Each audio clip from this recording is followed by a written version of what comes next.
नमस्कार. ज्ञान दीक्षा मराठी सत्संगामध्ये आपल्या सगळ्यांचं स्वागत आहे. आपण मागच्या वेळेस बघितलं की परमार्थाचा अधिकारी कोण असतो आणि आज आपण बघूयात की अंतःकरणातील 3 दोष कोणते. तर अंतःकरणाचे 3 दोष शास्त्रात सांगितलेत. एक म्हणजे मल, विक्षेप आणि आवरण. यांना मायेच्या शक्ती असंही म्हणण्यात येतं. त्यांचे थोडक्यात स्वरूप असं की मल म्हणजे विषय भोगाची तीव्र इच्छा व त्यासाठी निषिद्ध कर्म करण्याची तयारी. जीवाला सुखाची नैसर्गिक ओढ असते आणि ते विषयांमधूनच मिळते असा भ्रम असतो. मग भ्रमामुळे काय होतं, निर्माण झालेला हा दोष घालवण्यासाठी इंद्रियांना विषयांपासून आवरावं लागतं आणि मग सर्व कर्मच निष्काम करावे लागतात. म्हणजे जे काही कर्म आहे ते माझे नाही आणि जे आहे ते इच्छा न ठेवता आपण सगळे कर्म केले तर तो अंतःकरणातला दोष जो असतो मल तो नाहीसा होऊ शकतो. विक्षेप म्हणजे चित्ताची चंचलता. मन आपल्याला हवे तिथे स्थिर राहू शकत नाही. हा दोष घालवण्यासाठी देवीची किंवा देवाची निष्काम उपासना आवश्यक असते. देवाकडे काही न मागता देवासाठी देवाची उपासना करणं या विक्षेपावरचा उपाय सांगण्यात आलाय. मग आवरण, आत्मस्वरूपाचे अज्ञानाने झाकलेले जे स्वरूप आहे ते कळण्यासाठी अज्ञानाचे आवरण जे असतं ते ज्ञान होऊ देत नाही आपल्या स्वतःचं की आपण कोण आहोत. हा दोष श्री गुरुकृपेशिवाय जात. पण गुरुकृपा होण्यासाठी परमार्थाची तळमळ असणे आवश्यक असतं. म्हणजे जोपर्यंत इच्छा होत नाही परमार्थाची की आता माझ्यावरती गुरुकृपा झालीच पाहिजे तेव्हा ती गुरुकृपा होते. आणि परमार्थाच्या अधिकारासाठी शास्त्रज्ञान, सत्संग आणि निर्भीडपणा आवश्यक असतो. आणि परमार्थाच्या अधिकारासाठी शास्त्रज्ञान, सत्संग आणि निर्भीडपणा यांची आवश्यकता असते. क्वचित एखाद्या माणसाला देवाबद्दलचे उत्कट निष्काम प्रेम असल्याचेही आढळते. ती व्यक्ती भाग्यवान असते. अशा व्यक्तीला देवाचा सगुण सत्कार किंवा साक्षात्कार थोडा सोपा असतो. पण तरीही भक्तिशास्त्राचे पुरेसे ज्ञान, सत्संगात व प्रसंगी आपले स्वातंत्र्य व्यक्ती असल्याचं जे आपला एक अनुभव असतो तो वापरण्याचा निर्भीडपणा या गोष्टीचा अभाव असल्याने त्या बहुतेक व्यक्ती वरच्यावर भक्तीतच समाधान मानतात. म्हणजे जसे आपले वेगवेगळे प्रकार आहेत ज्ञान मिळवण्याचे, त्याच्यामध्ये भक्तीमध्ये काय अडचण येते तर त्यांच्यामध्ये एखाद्यास असं होऊ शकते की निर्भीडपणा कमी असू शकतो किंवा सत्संग आणि पुरेसे ज्ञान होऊ शकत नाही शास्त्राचे. पुढे काय होतं तर संसाराचा साधक असं मानू शकतो की संसारच खरा आणि सुख देणारा आणि त्याच प्रपंचात मोहित होऊन राहतात. मग आणि नापास होणाऱ्याला आपले दोस्तही नापास झाले म्हणजे दुःखात कसं बरं वाटतं ना, सुख असल्याचं जाणीव होते. तसंच प्रपंचप्रिय माणसांना कोणी निष्ठेने परमार्थाकडे जाऊ लागलं तर मनातून साधारणपणे आवडत नाही की अरे हे एवढा संसार सोडून कुठे तो मनुष्य चालला आहे परमार्थाकडे असं त्याला वाटायला लागतं. पण त्यातही खरोखर कोणी निर्धाराने पुढे गेला, टिकला, प्रसिद्ध झाला तर मात्र तीच माणसे त्याला पूज्य मानण्यास पण कमी करत नाही. म्हणून आपली आवड व कुवत पाहून आपणच आपला मार्ग व्यवस्थित चोखंदायला पाहिजे किंवा तो ओळखायला पाहिजे. लोक काय म्हणतील या विचाराला परमार्थात महत्व नाही. कारण पहिली गोष्ट म्हणजे व्यक्ती किंवा लोक यालाच परमार्थात महत्व नाही, त्याच्यामुळे ते काय म्हणतील त्याला तर अजूनच महत्व नाही. आणि काहीही केले तर लोक नावं ठेवतातच, हा सगळ्यांचाच अनुभव आहे. तुम्ही काहीही करा, लोक हे नावं ठेवणारच. तुमचा काही वेगळा अनुभव असेल तर मला सांगू शकतात. ज्ञानदेव म्हणतात की आवडी आणि लाजवी, व्यसन आणि शिणवी, पिसे न भुलवी तरी ते काय. परमार्थाची मनापासून आवड असेल तर कीर्तनात टाळ्या वाजवण्याची, नामाचा मोठ्याने गजर करण्याची लाज वाटणार नाही. आणि परमार्थाचे व्यसन लागले तर त्यासाठी कितीही कष्ट झाले तरी त्याचा त्रास वाटणार नाही. व जर देवाचे वेड लागले आणि त्याला विसरले नाही तर ते वेडच नव्हे.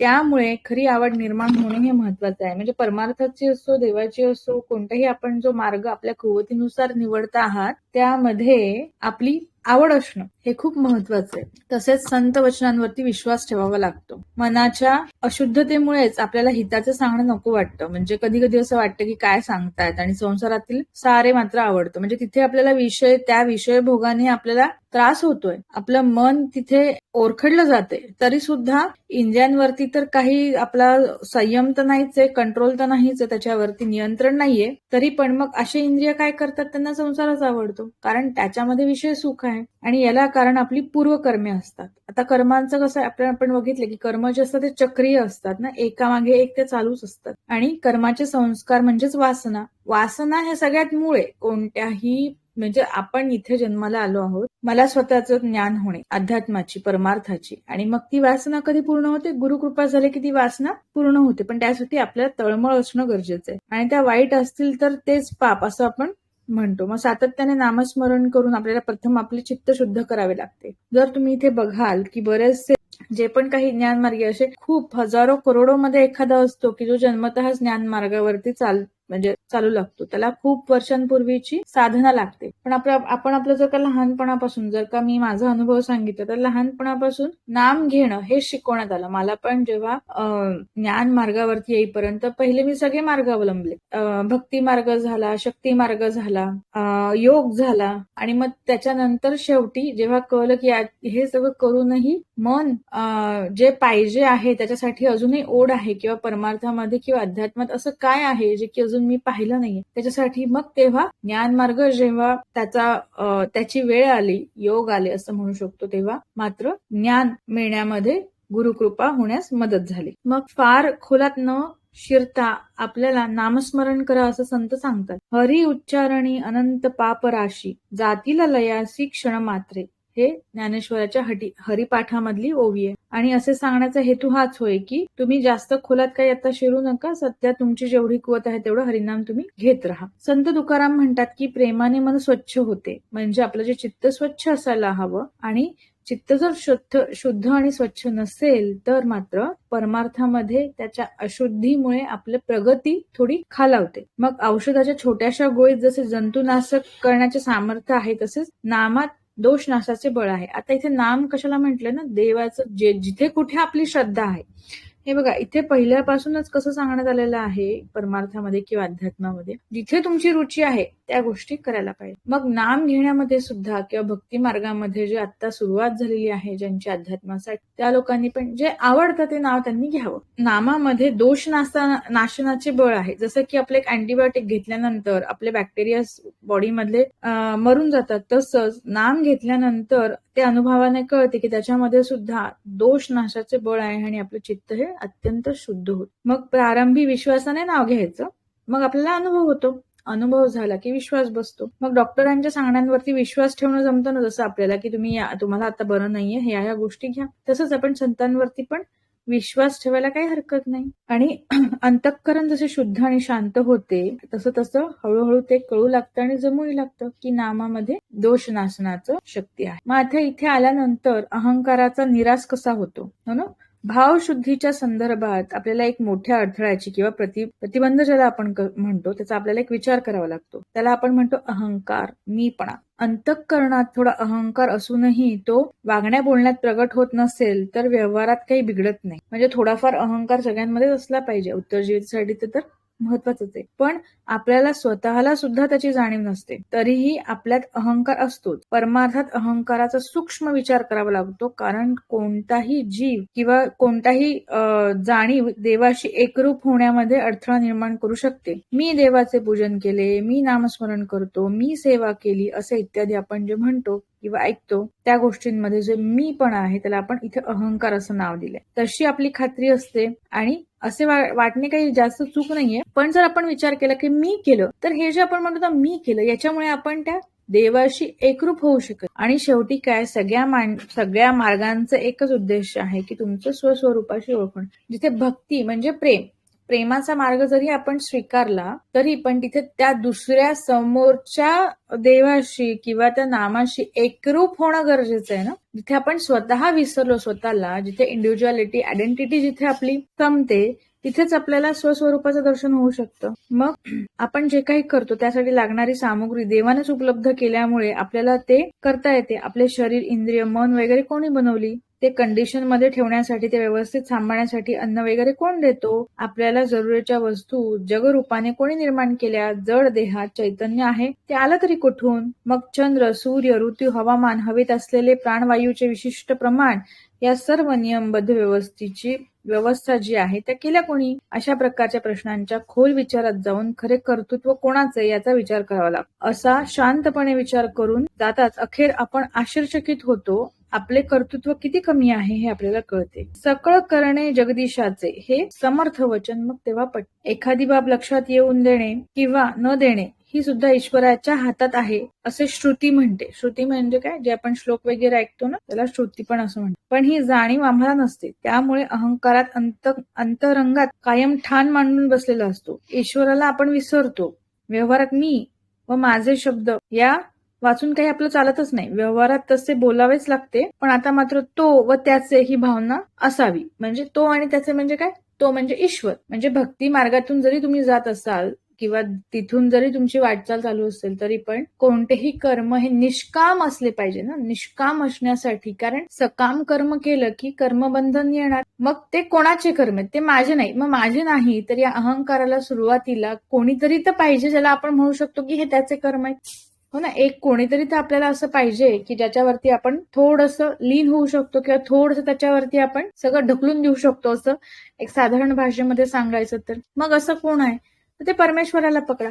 परमात्मा परमेश्वर जे स्वस्वरूप आहे त्याच्या तर आपण सध्या आपण जो आहोत म्हणजे या शरीरामध्ये जे आपल्याला प्रारब्ध घेऊन आपण आलेला तो एक छोटासा जीव आहे. मग त्या जीवाचं स्वस्वरूप जेव्हा कळतं की तो पण एक परमात्माच आहे, मग हा जीव जो परमात्मा आहे त्याच परमात्म्यामध्ये विलीन होण्यासाठी आपण शरणांगत जायला काही हरकत नाही. त्याच्यामुळे आपण जेव्हा काम करतो तेव्हा ते कर्म त्याचे आहेत किंवा परमात्म्याचे आहेत असं आपण किंवा ही भावना ठेवून सगळे कर्म केले की ते निष्काम होतात. मग आपुलिया बळे नाही मी बोलत, सखा कृपावंत वाचा याची त्याची, असे तुकोबा म्हणतात. सर्व वेदांत चिंतन अहंकार घालवण्यासाठीच असते. अहंकार गेल्यावरती समाधान दूर नसते. म्हणजे अहंकार केला की समाधान येतं आपोआपच. मग विचाराने कर्तृत्वाचा जो अभिमान आलेला असतो आपल्याला तो घालवावा लागतो. परमार्थासाठी विचार हेच मुख्य साधन आहे. ज्ञान मार्गावरती आपलं काय, बुद्धी हे खूप मोठं साधन आहे आपल्यासाठी. मग विचार हे साधन आहे. समर्थ म्हणतात, विचारे विण काहीच नोहे समाधान. विवेक चूडामणी श्रीमद शंकराचार्य म्हणतात, वस्तुसिद्धी विचारेण न कश्चिद कर्म कोठीभिही. म्हणजे परमात्मा प्राप्ती विचारानच होते, कोट्यावधी कर्म करूनही ती होत नाही. ज्ञानदेव म्हणतात, म्हणून थोरपण परा सांडियेजे, एत विपत्ती आघावी विसरीजे, जय जगा धाकुटे होईजे, ते जवळीक माझे. हे ज्ञानेश्वरी 9 मधला 9व्या अध्यायातल्या 379वी ओवी आहे. भक्ताने व्यवहारात असलेली प्रतिष्ठा, ज्ञान इत्यादी संपूर्ण विसरून देवाला शरण जावे असे त्यांनी सांगितले आहे. देवाच्या विविध अवतरणातील लीला, पुराण, संतांच्या कथा लक्षपूर्वक वाचणाऱ्या माणसाला व्यवहारात तो कितीही महान असला तरी देवाच्या दरबारात नगण्य असतो हे कळते. पण या कथा केवळ करमणूक म्हणून वाचल्या तर त्याच्या पलीकडे काहीही त्याचा उपयोग होत नाही. प्रेम लक्षण भक्तीत देवाच्या पायावरती आपला अहंकार व्हायचा असतो. ज्ञान लक्ष भक्तीत वैराग्यपूर्ण विवेक विचारांच्या साहाय्याने मीच परब्रह्मात लय करायचा असतो. तेथे विवेक, वैराग्य, क्षमाधिष्टक, मुमुक्षत्व, परब्रह्माचे स्वरूप, जीव ब्रह्मैक्य म्हणजे जीवाचं जे ब्रह्म ऐक्य आहे असा उपापोह असतो. ब्रह्मतत्वाच्या अखंड चिंतनाला या साऱ्यांचीच गरज असते. प्रेम लक्षण भक्तीत यातील काही आपोआप निर्माण होतात. यातील काही जे लक्षणं आहेत ते आपोआपच निर्माण होतात. मग भक्ताची सद्गुरूंशी भेट करून ईश्वर जीव ब्रह्म ऐक्य ज्ञान होण्याचे जे आहे ती व्यवस्था आपली करून देतो. या बाबतीत नामदेवांना विठ्ठलाने म्हणजे जे नामदेव होते ना त्यांना विठ्ठलाने विसोबा खेचर यांच्याकडे पाठवले आणि मग तुकोबांना स्वप्नात श्री गुरूंचा उपदेश लाभल्याचे त्यांना स्वतःच सांगितले. भक्ती मार्गाने जाणाऱ्या भक्ताला काय फायदा होतो या विषयी नाथ महाराज म्हणतात, इंद्रिय कोंडावी न लगती सहजे राहे विषयासक्ती, एवढे सामर्थ्य हरिभक्ती जाण निश्चिते नृपवर्या, बाप गुरु वाक्य निज निर्वोहो, देही असता विदेह भावो, माझे चारी देह झाले वावो, येथे अनुभवे पाहा हो गरजो लागे. हा जीवमुक्तीचा अनुभव होय.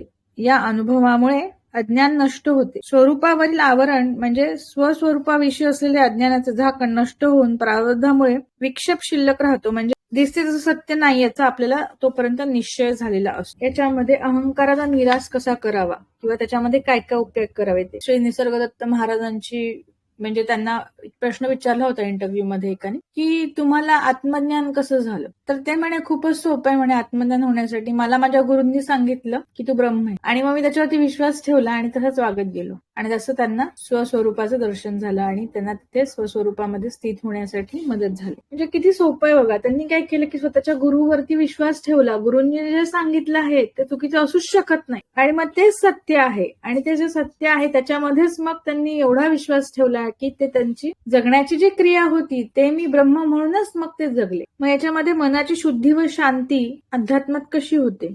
साधक असा साधन चतुष्टय संपन्न म्हणजे आपण जे मागच्या सत्संगामध्ये बघितलं की साधन चतुष्ट संपन्न कसा असतो. सत्वगुणी असला तर त्याला जीव ब्रह्म ऐक्य ज्ञान किंवा ज्याला आत्मज्ञान म्हणतात ते होण्यास उशीर लागत. त्यासाठी मन स्वच्छ करायचे, शांत करायचे, अविद्या घालवण्याचे जे अनेक मार्ग आहेत त्यातील एक मार्ग निवडून साधक त्याच्यावरती चालू शकतो किंवा चालू लागतो. तर ज्ञानाचा अधिकार मिळवण्याचे सोपे साधन आहे हरिकथा. परमार्थ हा करायचा हे कळले तरी त्यासाठी काय काय करावे लागते, कसे करावे लागते व कोण करू शकतो याचा विचार आवश्यक आहे. सामान्यपणे माणसे देह, जग, संबंधित माणसे इत्यादी विचारात रमलेली असतात. या सर्व स्थूल पदार्थात रमलेली बुद्धी तशी स्थूल असते. म्हणजे IQ जो असतो बुद्ध्यांक कितीही उच्च असला तरी परमार्थात त्याचा काय उपयोग नसतो. परब्रह्म वस्तू अत्यंत सूक्ष्म, आकाशापेक्षाही सूक्ष्म आहे, निर्मळ आहे, पवित्र आहे. ती जाणवायची तर मनही तसेच व्हावे लागते ना. सूक्ष्म, अतिसूक्ष्म, निर्मळ, पवित्र. वास्तविक ब्रह्म हे आपले स्वरूपच आहे. पण अंतःकरणावरती अनेक जन्मातील वासनांचा मळ साठलेला असतो व त्यामुळे ब्रह्म येथेच असूनही ते आपल्याला कळू शकत नाही. आणि अंतःकरण स्वच्छ व शांत करणे म्हणजे ही खरी साधना होते आपली तेव्हा. आता ज्ञान जे होतं ना ते क्षणात होऊ शकतं. ज्ञान होण्यामध्ये गुरुकृपा झाली की क्षणात होऊन जात. पण आता ते ज्ञान सगळ्यात महत्वाचा प्रश्न जो आहे म्हणजे वेदांतिक जे आहेत, जे सध्या वेदांताचा अभ्यास करतात युनिव्हर्सिटीमध्ये जाऊन, ते सुद्धा एकच प्रश्न विचारतात की हे सगळ्या गोष्टी तर ठीक आहे, पण आता जेव्हा माझ्या जीवनामध्ये मी याचा अवलंब कसा करू. मी ब्रह्म आहे ते ठीक आहे, पण याचा मी माझ्या जीवनात अवलंब करायचा तरी कसा. असे बरेचसे लोक प्रश्न विचारतात किंवा सगळ्यात महत्वाचा प्रश्न तोच असतो त्यांचा. तर याच्यामध्ये काय सांगितलंय ना, स्टेप्स आहेत. म्हणजे तुम्ही जर का गीता बघाल, श्रीकृष्णाने जी सांगितलेली आहे अर्जुनाला, त्याने गीतेच्या दुसऱ्या अध्यायातच सगळं सांगून टाकलंय की बाबा लक्षण काय आहेत, एका ज्ञानी माणसाचे लक्षण काय आहेत.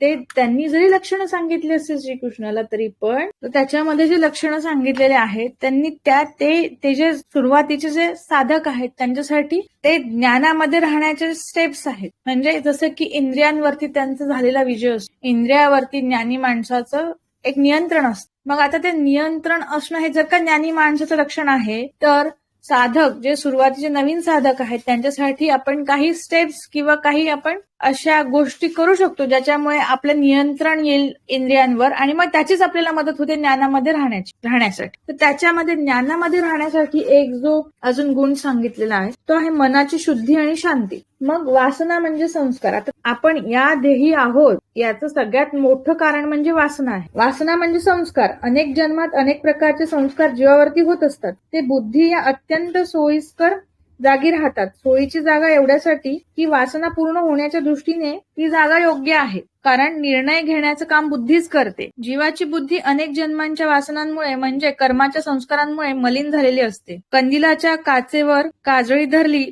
तर जसा प्रकाश बाहेर पडत नाही, तसेच अंतःकरणात व्यापून असलेल्या आत्माचा ज्ञान प्रकाश मलिन बुद्धीमुळे आपल्याला कळत नाही. तसं या मलिन बुद्धीमुळे मी ब्रह्म आहे हे न जाणता जीव बुद्धीचे धर्म स्वतःवरती ओढवून घेतो. स्वतःला देह किंवा मन समजू लागतो व त्यामुळे स्वतःला बुद्धिमान, मठ्ठ, सुंदर, कुरूप वगैरे मानतो. आपण स्वतःला जर का बुद्धिमान समजलं तोही अहंकार आहे आणि मन शुद्ध नाही, आणि स्वतःला मठ्ठ जरी समजलं तरी पण तो बुद्धीचाच अहंकार आहे. म्हणजे आपण जे व्यवहारामध्ये संसारामध्ये असं म्हणतो की तो स्वतःला जास्ती शहाणा समजतो किंवा तो स्वतःला जास्ती हुशार समजतो आणि मी फारच मठ्ठ आहे, तर याच्यामध्ये दोघांचेही अहंकार त्याच्यामध्ये दिसून येतात. जो स्वतःला मठ्ठ म्हणतोय तोही आणि जो दुसऱ्याला शहाणा समजतो तोही आणि जो स्वतः शहाणा समजतो आहे तो तर आहेच आहे अहंकारी. मग त्याच्यामुळे जे आपल्याला असे विशेषण लावून घेतो ना स्वतः की बुद्धिमान, मठ्ठ, सुंदर, कुरूप, कोणत्याही प्रकारचं विशेषण लागलं आपल्याला की तो बुद्धीचा अहंकार आहे आणि तिथे मन अजिबात शुद्ध नाही आणि मग आपल्याला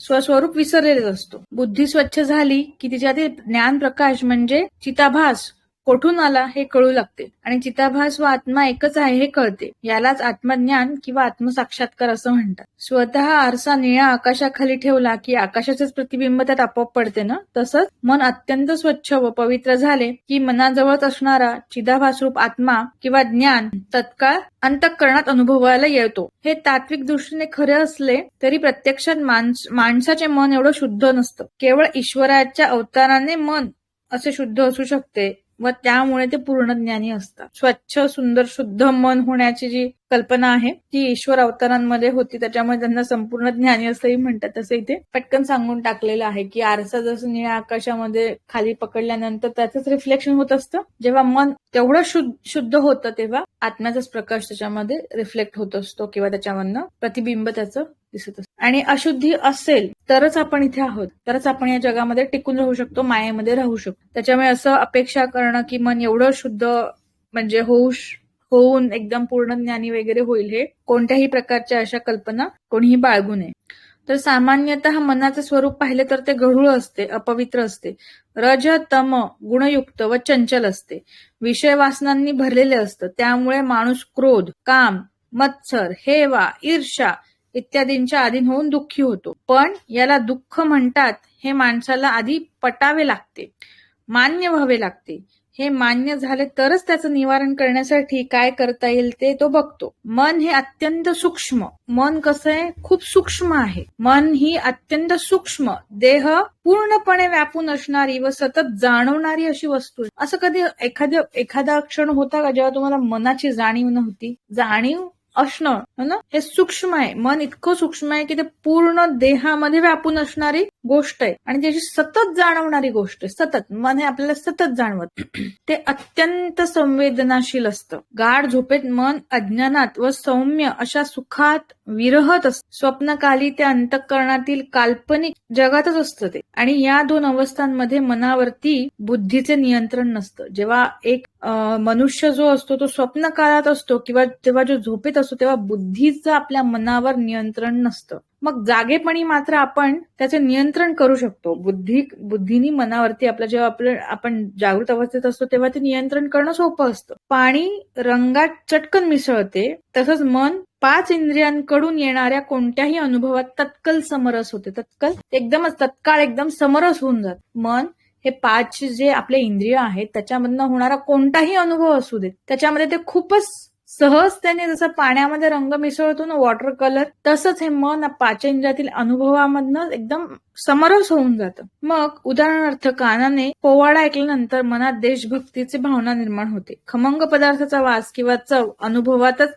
मन त्या पदार्थाच्या चिंतनातच रमून जातं. भूतकाळातील घटनांच्या स्मृतीत डुंबत राहते. भविष्य काळासंबंधी कल्पना विश्व निर्माण करून त्यातही रमते. मग वर्तमान काळातील गोष्टींचे चिंतनही असते. या भूतकाळातील बुड्या व भविष्य काळातील उड्या अखंड सुरू असतात. अशा प्रकारे माणसांचे मन जागृतीत व त्या संस्कारामुळे स्वप्नातही देह, इंद्रिय, त्याचे विषय, जग आणि जगातील पदार्थ यातच रमलेलं असतं. स्वप्न बघा, कधी पण कोणतेही स्वप्न असू देत त्याच्यामध्ये तुम्ही तेच करतात जे जागृत अवस्थेत करत असतात. असं एखादं तरी स्वप्न आहे का जे तुम्ही जागृत अवस्थेत ज्या गोष्टी करत नसताल ते आणि स्वप्नात करतात किंवा स्वप्नामधले ते नियम समजून त्या नियमांच्या पलीकडे तुम्ही जाऊ शकतात? असे काय अनुभव आहेत? आणि असा जरी एखाद्याला अनुभव आला तरी पण तो किती प्रपोर्शन काय आहे, त्याचं प्रोबॅबिलिटी काय आहे, म्हणजे किती वेळेस तुम्ही स्वप्न बघतात, 10 वेळेस स्वप्न बघितले तर त्याच्यामध्ये किती स्वप्न असे आहेत की जे तुम्ही त्याच्यामध्ये काहीतरी जे जागृत अवस्थेत करत नाहीत ते करतात? कारण मन हे सगळीकडे सारखंच आहे. जागृत अवस्थेत पण तेच मन आहे आणि स्वप्न अवस्थेत पण तेच मन आहे. आता मनासाठी जागृत आणि देहाची जी अवस्था आहे जागृत आणि स्वप्न हे मनासाठी दोन्ही एकच आहेत. मनाला जेवढे स्वप्न सत्य आहेत तेवढी जागृत अवस्था पण सत्य आहे. किंवा आपण असं म्हणू शकतो का की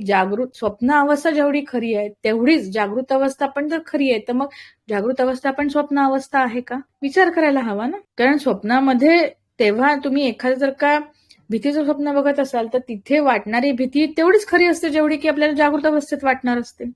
मग अशा प्रकारे माणसाला कळलेले आणि पटलेले असूनही हितकारक वागणे जमत नसते. कारण मनावरती कंट्रोल नसतो ना, मन अनावर असते. मग समर्थांचे मनाचे श्लोक अभ्यास करण्यासाठी व ते त्याचं महत्व त्याच्यामुळेच आहे. याचे तात्पर्य असे की मनाला अनुकूल करणे फार कठीण आहे, ते बुद्धीला कितपत साथ देते याला फार महत्व आहे. मनाला चटकन आणि कष्टाशिवाय मिळणारी विषय सुख आहे ते हवं असतं. संतांना शरण गेल्यावरती ते मृदू सबाह्य नवनीत म्हणजे अत्यंत कोमल मनाचे असल्याने कृपाही करतात व अनुभवाचेही वर्मही दाखवून देतात. म्हणजे तुम्ही कोणत्याही गुरूंचे किंवा संतांचं जे मन बघाल ते अत्यंत कोमल असतं, संवेदनाशील असतं. त्या मनाच्या गुणामुळे ते कृपा सुद्धा करतात आणि अनुभव म्हणजे काय याचं वर्म सुद्धा ते दाखवून देतात. याला गुरुकृपा असे म्हणतात. गुरुकृपा झाल्यावर साधकाला मुक्ती लाभावी, पण तसे होत नाही ना. म्हणजे गुरुकृपा झाल्या साधकाला एकदम मुक्ती मिळायला हवी, हो ना, पण तसं होत नाही. कारण मनाची इंद्रियांकडे सतत धाव असल्याने भक्त, साधक, मुमुक्षु, पंडित, वाचक, व्यक्ती इत्यादिकांना वैराग्य सांभाळून अभ्यास पूर्ण करण्याचे जमत नाही. अमृत स्वरूप देणारा परमार्थ मनाला कटू वाटतो आणि क्षणिक सुखाभास देणारे विषय अमृताहूनही गोड वाटतात. म्हणून आपले मन आपल्याला हवे तसे अनुकूल होणे फार फार कठीण आहे. आणि हे काठिण्य प्रेम लक्षणा भक्तीच्या मार्गात जाणवत नाही. म्हणजे जे प्रेम भक्तीचा जो मार्ग आहे त्याच्यात हे जाणवत नाही. देवाचे मनमोहक सुंदर सगुण साकार रूप, त्याचे अलौकिक गुण, त्याचे अतुलनीय सामर्थ्य, त्याच्या अवतारातील लीला आणि त्याची भक्तवत्सलता इत्यादीमुळे भाविकाला त्याचे एवढे प्रेम निर्माण होते की मनाला आपोआपच त्याच्या चिंतनाचा छंद म्हणजे वेड लागतो. म्हणजे आता काय आपल्याला खूप असं प्रयत्न करावा लागतो ना, विषय सुखा म्हणजे मन जे आपलं विषय सुखांकडनं वळवून कशामध्ये तरी गुंतवायचं किंवा त्याच्यावरती आपली त्याच्यावरती हे असली पाहिजे, पकड असली पाहिजे मनावरती. मग असे जे साधक आहेत जे देवभक्तीत गुंतलेले आहेत त्यांच्या मनाला आवर घालण्याची गरज पडत नाही, कारण की त्यांच्या मनामध्ये सतत एकच चिंतन चाललेलं असतं. आणि मग मनुष्य रूपाने काय केले, मनुष्याला मनुष्य रूप सोडून अजून कोणताही सगुण रूप अजून त्याने तरी बघितलेलं नाही. म्हणजे ते एक फक्त गणपतीचं जर का उदाहरण सोडलं, पण त्याच्यामध्ये सुद्धा आपल्याला ज्याची जाणीव आहे किंवा जे अनुभवात आहेत असंच ते एक रूप आहे, त्याला सगुण रूप म्हणतात. पण ज्याला देवाचं निर्गुण रूपही असतं. निर्गुण रूप म्हणजे त्याला काही आकार वगैरे नाही. आता हे सगुण रूप जे आहे ते माणसानी आपल्या भक्तीमध्ये समरस होण्यासाठी दिलेलं एक रूप असं म्हणू. आणि तुम्ही सगळे देवदेवता सिरियल वगैरे बघा, त्याच्यामध्ये मनुष्य रूपानेच देव दाखवले, कारण माणसाची बुद्धी त्याच्या पलीकडे काही विचार करू शकत नाही. पण संतांनी आपल्याला काय सांगितलेलं आहे किंवा गुरूंनी आपल्याला काय सांगितलेलं आहे की ते निर्गुणही असू शकतं. परब्रह्म हे निर्गुण आहे. आणि मग त्या मनाला इतकं त्या प्रेमाची ओढ असते की त्याच्यामध्ये मग ते सतत त्या देवामध्येच किंवा त्या प्रेमामध्येच ते चिंतनाचाच त्याला छंद लागलेला असतो. त्याच्यावरती मग त्या अशा मनावरती बुद्धीचं नियंत्रण असण्याची गरज राहत नाही. मग मनाला अनुसंधानाचा छंद लागल्यावर त्याच्यावर विवेकाचा अंकुश सतत ठेवण्याची गरज पडत नाही. म्हणजे बघा, विवेक केव्हा जागृत होतो? ज्ञान झाल्यानंतर.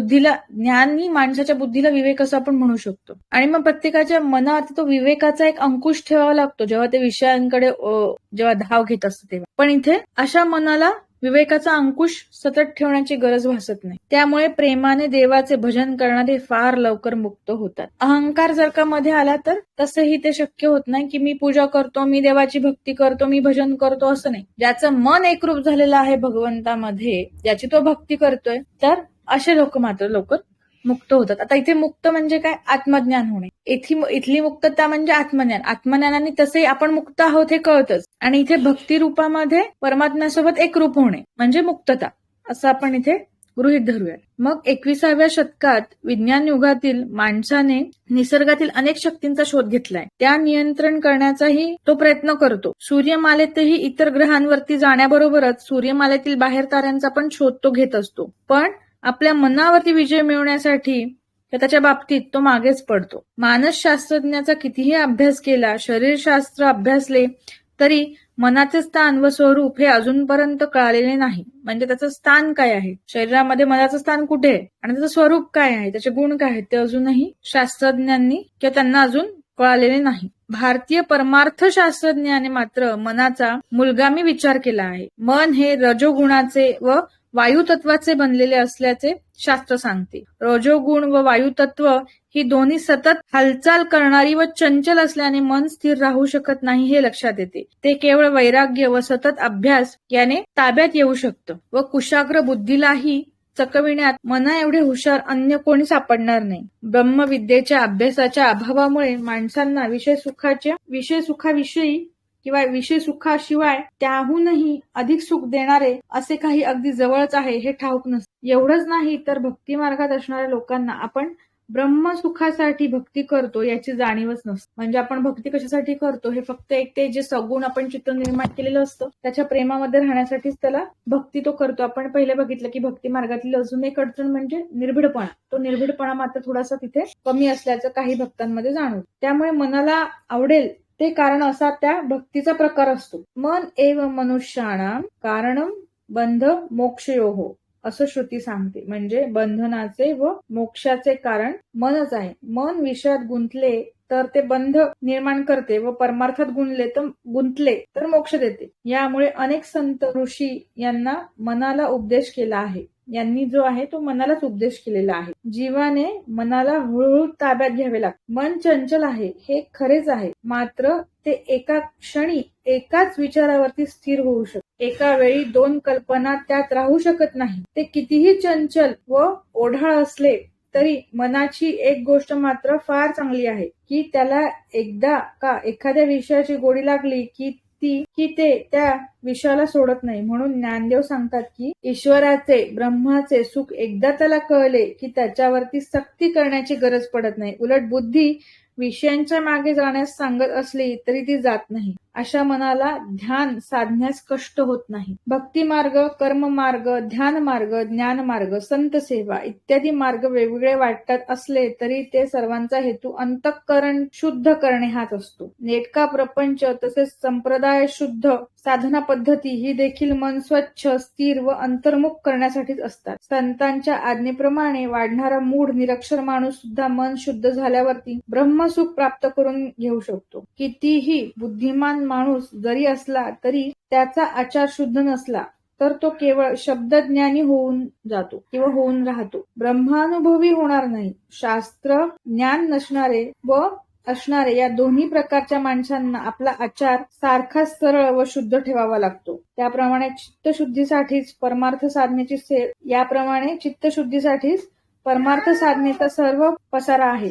आत्मसुख बाहेरून कोठून आणावयाचे नसते. आत्मा किंवा ब्रह्म सर्वव्यापी असल्याने तो आपल्या आतही आहे. तो त्रिकाल बाधित असल्याने सत्य असतो, परमशुद्ध असतो, शुद्ध, असंग, निश्चल, सोनाराच्या ऐरिणीसारखा असतो. म्हणून त्याला कुटस्थ असे म्हणतात. अंतःकरणाचे दोष जाताच आत्मसुख प्रगटते. आत्मसुख हे जगातील कोणत्याही सुखापेक्षा ते कितीही उत्कट, कितीही मोठं सुख असलं तरी त्यापेक्षा कितीही पटीने जास्त आहे हे उपनिषद स्पष्ट सांगतात. अनुभवी संत त्याला दुजोरा देतात. तैत्तिरीय उपनिषदात आनंदाची एक शिडी सांगितली आहे. मनुष्याला जास्तीत जास्त किती आनंद असू शकतो त्याचे मानुषानंद या नावाने एक परिणाम किंवा माप केले आहे. जास्तीत जास्त आनंद तरुण, सुंदर, विद्यावान, सुस्वभावी, आचार संपन्न, धनधान्यांनी भरलेल्या पृथ्वीचा सम्राट, ज्याला कोणीही शत्रू नाही, ज्याचे कुटुंब व प्रजा त्याच्या अर्ध्या वचनात आहेत,